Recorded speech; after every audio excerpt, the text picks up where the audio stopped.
oui, après 18 mois, on va dire, d'une ville qui a été placée en réanimation, sous assistance respiratoire, avec une perfusion qui a duré jusqu'à il y a quelques mois, là.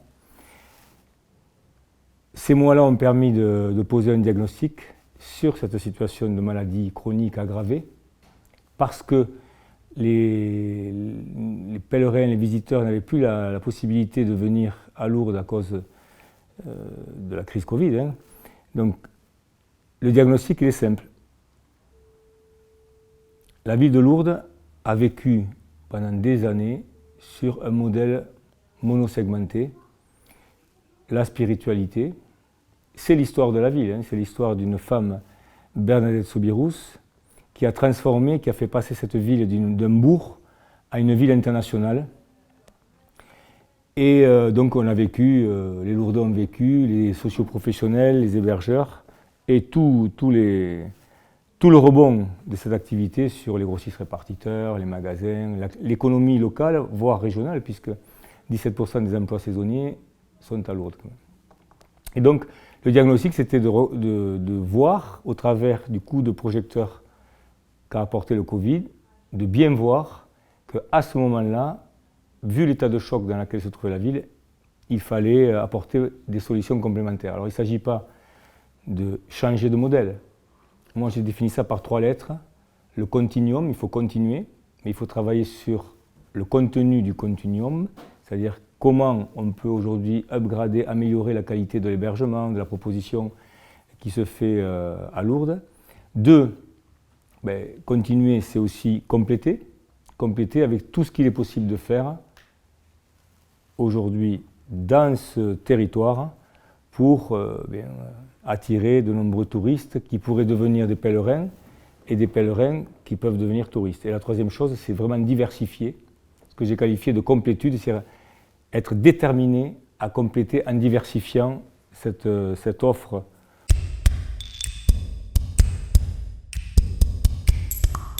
D'abord, l'humilité et le travail. L'humilité, c'est de reconnaître que la ville a vécu un choc, que nous étions, il y a quelques années, ville qualifiée riche.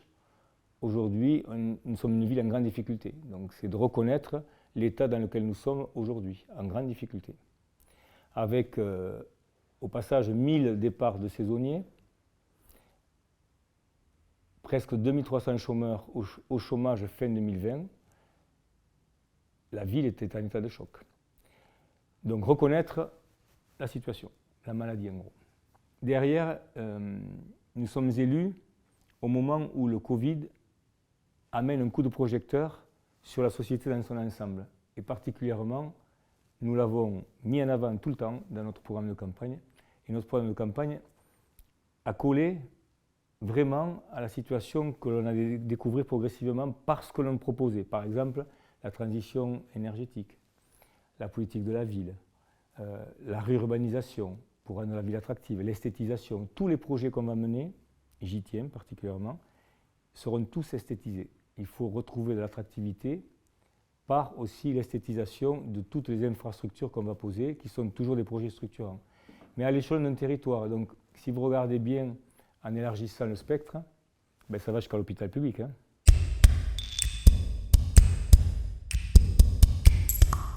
Et donc le chef de l'État a été sensibilisé, peut-être par une ou 2 phrases que je lui ai posées, c'est-à-dire l'une, par exemple, il ne faudrait pas que Lourdes devienne une destination oubliée. Parce que quand une ville est si mal, et que d'autres avancent en parallèle, dans ce domaine-là particulièrement, on peut avoir des surprises et aller de Caribe en Silla. Ces services sont... Il m'a dit, je vais vous aider en partant, il m'a dit, je vais vous aider. On va trouver une solution, on va lancer quelque chose. Et ces services sont revenus très vite vers nous, 2 jours après, via le préfet, puis après ses conseillers à l'Élysée. Et nous avons commencé, nous allons venus à Paris pour déjà configurer un plan, parce qu'il ne s'agissait pas là d'aller chercher une poche financière, c'est proposer un plan qui, lui, va être financé.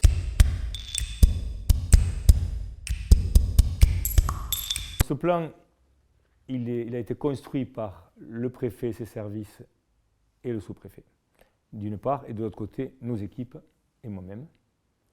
Les contributions des partenaires sont arrivées et il a été construit donc en 4 mois. Il va être signé incessamment sous peu en présence des financeurs. Donc l'État représenté, nous attendons la venue d'un poids lourd, on va dire. La région, le département, l'agglomération et la ville de Lourdes. Et il va sceller dans le marbre toutes ces actions pour, on va dire, une 12 à 15 ans et faire en sorte que cet élan ne puisse plus s'arrêter.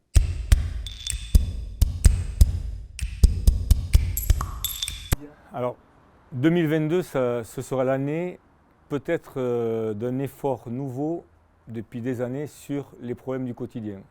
Et pour commencer, la rénovation des voies urbaines, des routes de la ville de Lourdes avec un plan à hauteur de 500 000 € qui va être projeté pour permettre aux Lourdais de circuler mieux dans les meilleures conditions et d'éviter aussi, c'est un côté accidentogène qu'il faut éviter.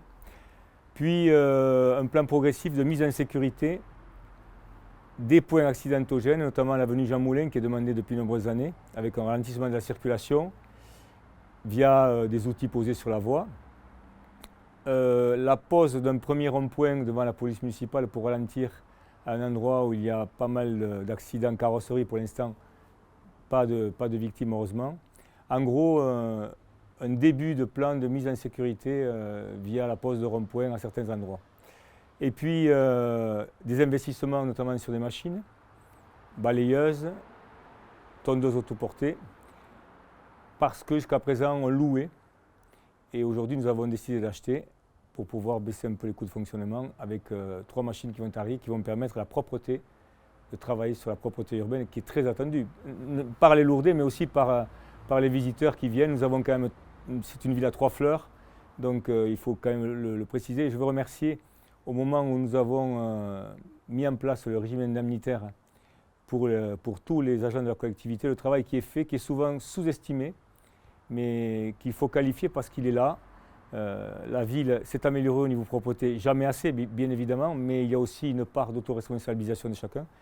Et en termes de sécurité, j'y veille puisque je rappelle que j'ai armé la police municipale dès que je suis arrivé, que c'est le seul domaine dans lequel j'embauche pour qu'elle soit à hauteur du nombre qu'il faut, c'est-à-dire 1 pour 1000 à la fin du mandat, et avoir une police municipale qui sécurise la ville au moment où on la structure, mais qui permet aussi de jouer le rôle d'îlotier en termes de pédagogie. J'ai demandé à ce qu'on ne verbalise pas tout le temps, mais qu'on fasse preuve de pédagogie avant d'en arriver à la sanction.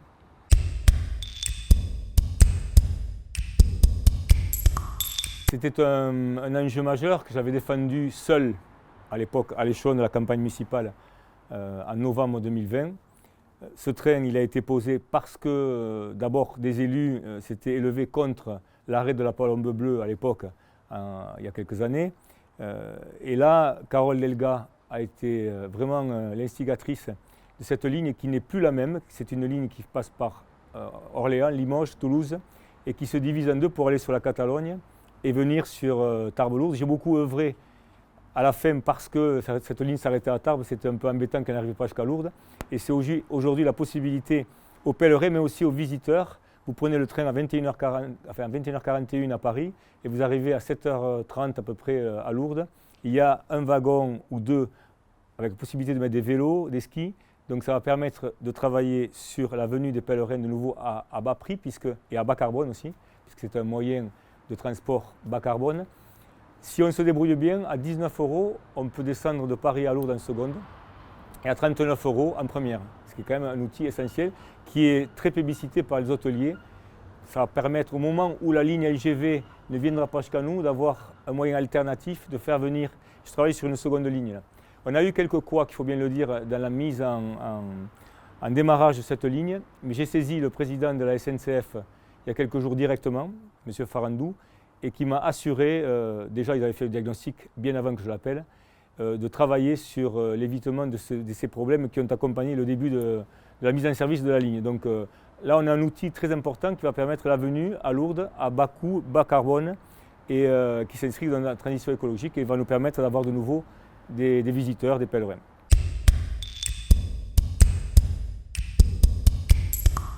Cet hôpital n'est pas l'hôpital unique, c'est l'hôpital commun. C'est vraiment un projet de santé publique territoriale. C'est l'hôpital de la communauté d'agglomération Tarbes-Lourdes-Pyrénées, mais qui va très vite devenir un hôpital de territoire. Cet hôpital, et je voudrais revenir quand même sur des faux chiffres qui circulent. Non, il n'y avait pas 1400 lits sur les 12 hôpitaux diminués à 442 lits. Il y a une diminution de 21 lits du capacitaire aujourd'hui sur l'hospitalisation complète qui passe à 21 lits divisés en 16 lits de dialyse et 4 lits d'hospitalisation de jour. Parce que la médecine et la chirurgie ont aussi évolué et l'idéal par rapport ne serait-ce qu'aux infections nosocomiales, c'est de ne pas garder longtemps les patients. Il faut les garder un certain temps, mais pas trop longtemps pour pas qu'ils s'infectent et aussi de travailler sur les méthodes modernes de chirurgie. Donc là, nous sommes en train de recruter, et moi le premier, je travaille avec un chirurgien chevronné qui complète, qui travaille sur Lourdes. Et vous me permettez et je vous en remercie de nous féliciter d'avoir cet homme avec le docteur Loncle aussi qui complète, donc docteur Giordano et docteur Loncle qui travaillent sur Lourdes, qui travailleront progressivement sur les deux sites, qui sont deux chirurgiens qui vont compléter l'offre tarbaise.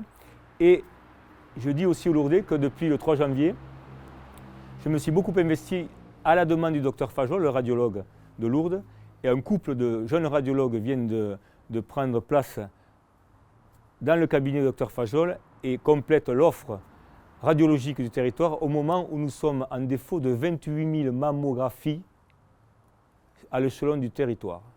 Donc il y a une urgence aujourd'hui à travailler sur la santé de territoire. J'en viens nécessairement et nous y travaillons beaucoup à ce que sera le centre de santé très rapidement, à peu près 2 ans, pour pallier le départ, le manquement de médecins qui vont laisser à peu près 1500 à 2000 personnes sans médecin généraliste. Donc l'outil structurant qui est l'hôpital public permet de travailler en liaison permanente avec la médecine libérale.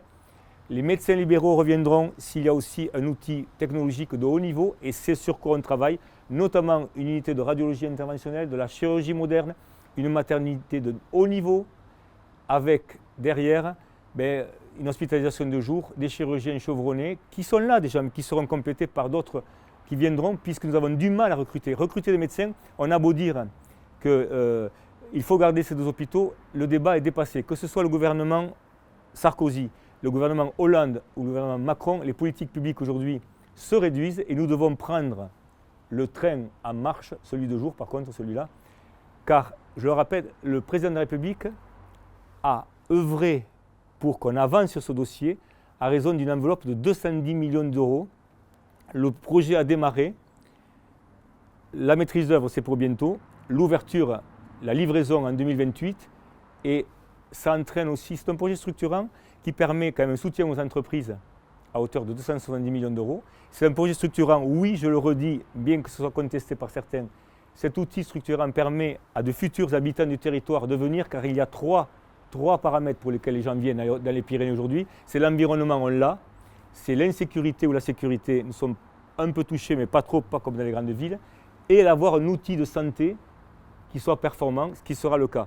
Nous avons l'obligation aujourd'hui de comprendre que la médecine a évolué et que nous devons nous doter d'un outil de cette qualité-là pour pouvoir faire venir à la fois des médecins de qualité, mais aussi des médecins et des soignants dans leur ensemble, puisqu'il y a les équipes soignantes, qui d'ailleurs le demandent, les équipes soignantes n'ont plus de projet médical stable et veulent un vrai projet médical qui est travaillé par la communauté médicale, puisqu'il n'y a pas d'hôpital nouveau sans que la communauté médicale ait défini le projet. Donc c'est fait, tout avance pour le mieux et le territoire en a vraiment besoin, ainsi que la ville de Lourdes, avec ses 3000 sorties de pompiers par an, puisque Lourdes est une ville de pèlerinage et qui mérite une attention particulière aussi, mais pas que. Ça sera un hôpital de territoire et qui permettra aussi d'éviter la fuite de patients, de permettre à de nouvelles technologies qui voient le jour à côté dans d'autres territoires, de venir sur notre territoire. Je rappellerai quand même que dans le programme, il y a 2 IRM, 2 scanners et un PET scanner. Oui, il y aura un PET scanner dans le nouvel hôpital. J'ai la confirmation définitive du directeur général de l'ARS au moment où c'était aussi un débat qui existait il y a quelques semaines. Voilà. Donc, vivement qu'on ait cet hôpital moderne parce qu'il va entraîner aussi la mise en service de la 4 voies l'année suivante ou peut-être la même année.